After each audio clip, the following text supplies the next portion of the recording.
Friends, अभिमान academy में एक बार फिर से आपका स्वागत है। कल रीजनिंग वाली क्लास में मैंने आपको बताया था सामान्य वर्षों को निकालना। आज मैं आपको लीप वर्ष में कौन कौन से महीने समान होते हैं इसके बारे में आप वीडियो में अंत तक बने रहें। आपको मात्र एक कोड पता होगा तो आप रीजनिंग भी बड़ी आसानी से सॉल्व कर लेंगे। जैसे कि मैंने आपको मैथ में अभाज्य संख्या की ट्रिक बताई थी, इसी प्रकार का एक नंबर है, आप उसको 12 डिजिट नंबर है, उसको आप याद कर लें। वो कैसे? 0, 33, 614, 625, 0, 35। अब जनवरी, फरवरी, मार्च, अप्रैल, मई, जून, जुलाई, अगस्त, सितंबर, अक्टूबर, नवंबर, दिसंबर। 0, 33, 614, 625, 0, 35। ये आपका बड़ा आसान सा नंबर है। लेकिन लीप वर्ष के लिए ये कोड जनवरी फरवरी के अलग होते हैं, मतलब जनवरी फरवरी। तो कल मैंने आपको ये बताया था, जैसे पहले आप सामान्य वर्ष में सुनिए, जिन बच्चों ने पुरानी वीडियो ना देखी हो। सामान्य वर्ष में जनवरी, फरवरी और नवंबर, यहां भी 3 है, यहां भी 3 है, यहां भी 3 है। इसका मतलब है जनवरी, फरवरी और नवंबर। जनवरी, फरवरी और नवंबर, जनवरी, फरवरी और नवंबर, तीनों में 3 है। तो इसका अर्थ यह है तीनों में महीनों के दिन समान होंगे। वो कैसे? क्वेश्चन आता है 1 जनवरी 2019 को मान लो मंगलवार है, और आपसे ही पूछा गया उसी वर्ष 1 नवंबर का क्या दिन होगा।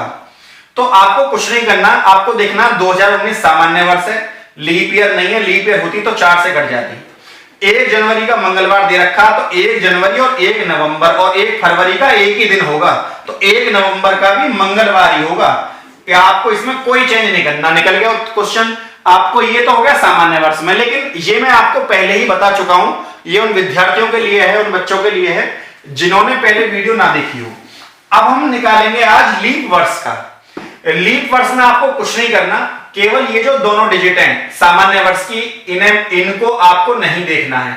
मैं इनको यहां से मिटा देता हूं। अब आप देखेंगे लीप, अब ये लीप वर्ष का कोड हो गया पूरा, क्योंकि जनवरी फरवरी के कोड अलग होते हैं सामान्य वर्ष के।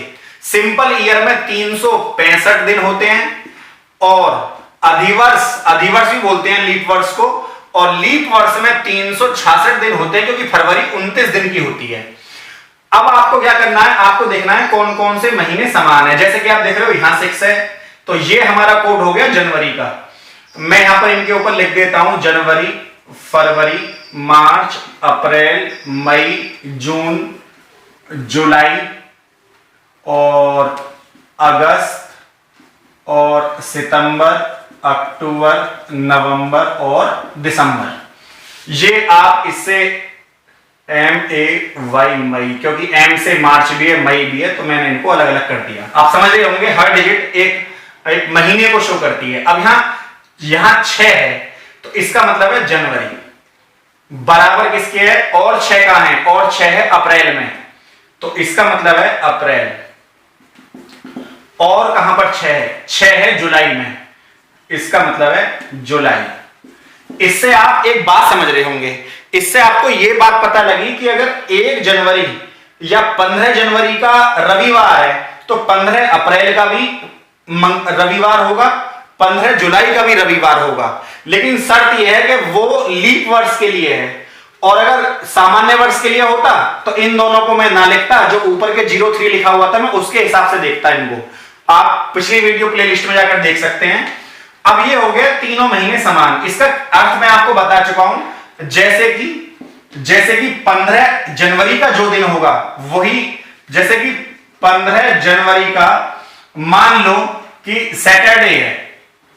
अब आपसे पूछा गया कि 15 जनवरी का शनिवार है, तो 15 जुलाई का कौन सा दिन होगा?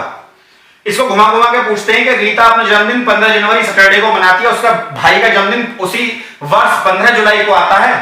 आपने क्वेश्चन देखे होंगे कि जैसे 15 जुलाई को रीता का जन्मदिन है, और रीता अपना जन्मदिन शनिवार को मनाती है, उसी वर्ष 15 जुलाई को उसके छोटे भाई का जन्मदिन आता है, तो वह अपना जन्मदिन किस दिन मनाएगा?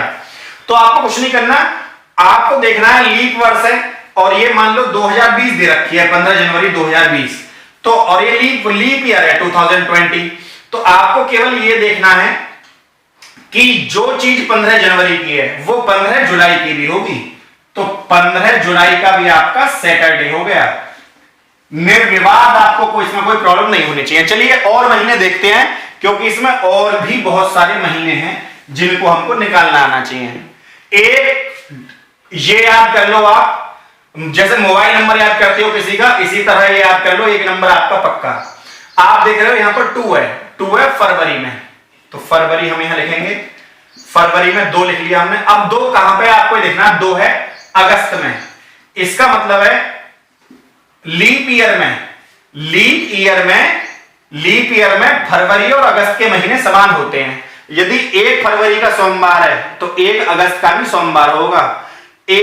29 फरवरी का मंगलवार है तो 29 अगस्त का भी मंगलवार ही होगा। अच्छा, बाई चांस आपसे 29 यहां तो 29 पूछ लिया और यहां 30 पूछ लिया, तो आपको कुछ नहीं करना, 29 फरवरी से 29 अगस्त में चले जाओ। जैसे कि 29 फरवरी 2020 का सोमवार है और आपसे पूछ लिया कि 30 अगस्त 2020 का क्या होगा, तो आपको बिल्कुल भी संशय में नहीं जाना है। 29 फरवरी और 29 अगस्त समान दिन होंगे, तो हम यहां निकालेंगे जो महीना 29 फरवरी को जो दिन है सोमवार, तो वही 29 अगस्त को भी होगा। अब 29 अगस्त को सोमवार है तो सीधी सी बात है कि 30 अगस्त का मंगल होगा। तो एक आध दिन आगे पीछे हो तो आपको कंफ्यूज नहीं होना है, बिल्कुल भी आपको उस बात पर ध्यान देना है जो आपको आना चाहिए। चलिए नेक्स्ट पॉइंट है कि और तो 2 कहीं नहीं है, 2 केवल फरवरी में है और अगस्त में है, तो फरवरी और अगस्त का महीना समान होता है। अब 3 है मार्च में, तो मार्च, अब आपको देखना है 3 इसमें कहां आ रहा है, तो 3 यहां पर नवंबर में है। इसका मतलब है मार्च का महीना नवंबर के समान होता है, मार्च का महीना नवंबर के समान होता है। अब आपसे देखा गया 6 हमने कर लिया, 1 कहीं और है नहीं, 4 भी कहीं नहीं है, 6 हमने कर लिया, 2 को भी हमने कर लिया, 5 है सितंबर का महीना दिसंबर के, सितंबर का महीना दिसंबर के। ये 2 महीने ऐसे हैं जो सामान्य वर्ष में भी और लीप वर्ष में भी समान रहते हैं। जैसे 1 सितंबर का यदि सोमवार है तो 1 दिसंबर का भी सोमवार ही रहेगा। तो क्वेश्चन में पूछ लेंगे कि कोई 23 सितंबर देकर 10 सितंबर पूछ लेंगे, वहां आपको घटा देना है। आपको करना कुछ नहीं है, केवल आपको ये डिजिट याद होनी चाहिए। सामान्य वर्ष के लिए 0, 33, 614, 625, 035 और लीप वर्ष के लिए आपको यहां पर इन दोनों को नहीं देखना है, जनवरी फरवरी को। लीप वर्ष के लिए आपको जिस बच्चे ने सामान्य वर्ष का नहीं आया है वो रीजनिंग की मेरी पुरानी वीडियो जाकर देख ले, प्लेलिस्ट में आपको मिल जाएगी। तो कल मैं फिर दोबारा इसी तरह की वीडियो आपके सामने लेकर हाजिर होऊंगा। आज के लिए इतना ही फ्रेंड्स, वीडियो को लाइक शेयर सब्सक्राइब करना ना भूलें। जय हिंद, जय भारत।